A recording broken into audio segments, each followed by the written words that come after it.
Max Verstappen saw his chance to win the championship take a big hit after what he thought was just hard racing got him in trouble with the racing officials. They said his driving was dangerous when he fought with Norris at 2 different turns on the track. For both of these moves, the 3-time world champion got punished with 10 seconds added to his time, which meant his pit stop took more than 40 seconds. He still managed to finish in 6th place, but people are wondering if the racing officials have turned against Verstappen after the officials decided not to punish him in Austin, and more importantly, was there unfair treatment happening again? Everyone knows that the biggest talking point in the Formula One world for the next few days will be the 2 punishments that Max Verstappen got. This happened after he tried to defend his position against Norris right after he lost his spot to Sainz when the 2 drivers got to turn 4. Norris was ahead at the corner, something people talked about so many times in Austin during that controversial turn 12 fight. But the Dutch driver thought differently, pushing Norris away in a defensive way that only he knows how to do on the racetrack. Just a few corners later, when Norris didn't give up his position for obvious reasons, Max pushed both himself and the British driver off the track. This made them lose their position in turn 4 to Leclerc, just like what happened in turn 1 in Austin at the start of the race. In an official statement from the FIA, the group that makes the rules explained why they punished Verstappen twice. They wrote that Norris was ahead of Verstappen at the start, middle, and end of the turn where he started being pushed off the track. The officials believe that the move was done in a safe and controlled way, and that Norris would have been able to make the turn on the track if he hadn't been forced off by Verstappen. The punishment is the normal one in cases like this. After what happened at turn 4, Verstappen tried to pass Norris on the inside at turn 8. Verstappen was ahead at the corner of turn 8 and should have been given racing room. However, he wasn't able to complete the move on the track, left the track, and kept the advantage he gained, getting the position and accidentally forcing Norris off the track. The punishment is normal for leaving the track and gaining an advantage that lasts. Lando Norris was very mad about the moves of his rival, from whom he managed to take away 10 points in the championship lead as he finished second, behind his old teammate Sainz. When talking about it on the radio, Norris said, "I was ahead the whole way through the corner. This guy Verstappen is dangerous. I just have to avoid a crash or I'll end up in the wall in a minute." Obviously, Verstappen was angry about how he lost his position to Sainz, because he had an amazing start to the race and managed to be in first place before the safety car came out. The lack of battery power, something he complained about on the radio before being attacked by both Sainz and Norris, turned out to be too big of a problem for him to keep the position he gained at the beginning of the race. However, the unfairness here is quite easy to see. For passing outside of the track, Norris got a 5-second penalty, but Verstappen got a 10-second one on top of the 10-second penalty he already got for pushing Norris outside of turn 4, which could have easily ended his race. When talking about the penalty from the FIA, Verstappen said, "And how about Norris then? Turn 4? That's fine then? That's silly, man." What's also very interesting to see is that Red Bull told Verstappen to give the position back to Norris, even though he made a crazy move in turn 8 that could have likely ended the race for both him and the British driver. But if this had happened, Verstappen would have been in a better position because he's ahead in the championship. He now saw his lead being cut down by 10 points, and Norris is 47 points behind the Dutch driver with 4 races and 2 sprint events left to go. The controversial move of Verstappen was talked about by the Sky F1 commentators, Croft and Brundle.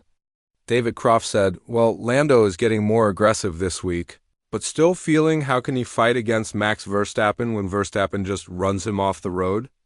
That's Norris's feeling right there." To this, Brundle continued, "We need to see that fight again. It looked ridiculous, to be honest, from what I saw." The move of Verstappen was particularly dangerous in turn 8. Max just slid up the inside and took him off, so there has to be a penalty there for Verstappen or hand the place back. Now, Lando's already got 2 track limits for that double incident with Verstappen, and they count one more and he'll be getting a warning. For me, that is definitely a shove. I'm sorry, Max, but that was outrageous. But according to the 1996 World Champion Damon Hill, it was already known that Max Verstappen would start the race the way he did, by not giving Sainz enough room at turn 1 and basically pushing him off the track. We've been clearly convinced that there are some rules that really need to change. When talking about it more, Hill said, "So, in turn 1, Max made no effort to give Carlos any room, and why should he? The rules give you a free pass."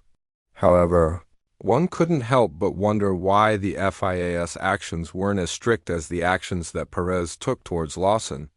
The Mexican driver pushed the man who is now very likely the top choice to replace him in Red Bull.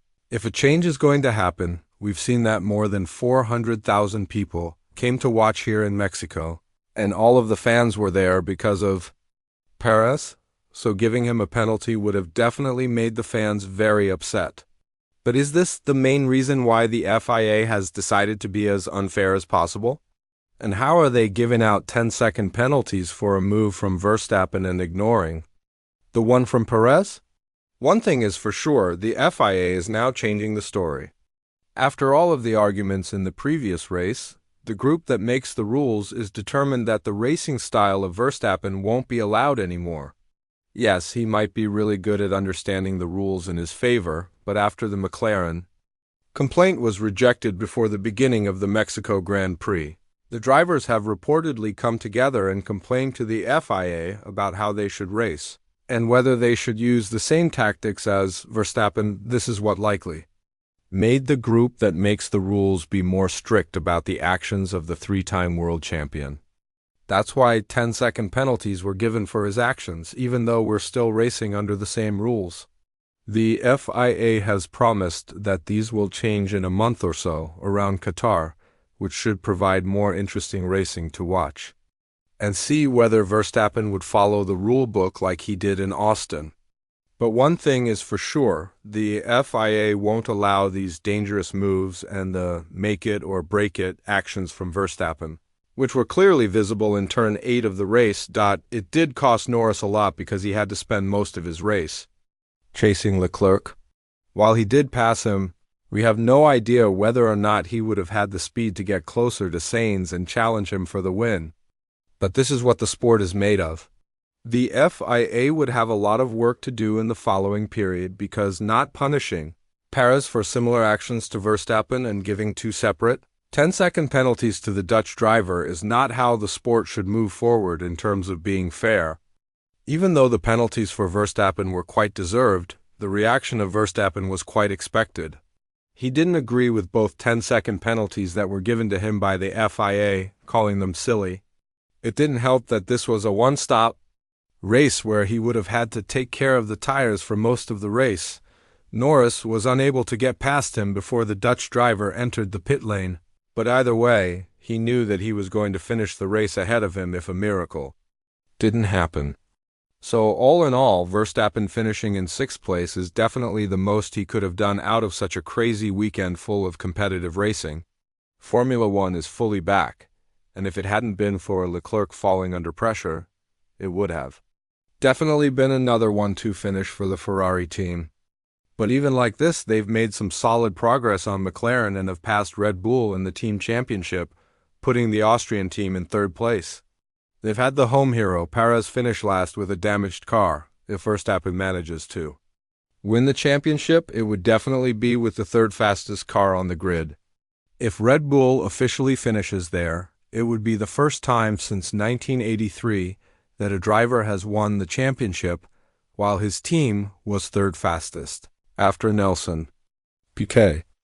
Again, Verstappen can be thankful that drivers like Piastri had terrible qualifying and drivers like Sainz have decided to drive in beast mode, meaning that the 2 main competitors behind him are losing points in the chase that will definitely last until Abu Dhabi. Even though Red Bull was happy with the upgrade package that they brought in Austin, it's now clear that Ferrari is the team to beat, as they're also aiming for the number 1 spot in the team championship. With the recent poor performance of Piastri, however, Verstappen cannot always hope that Piastri won't be there to help Norris.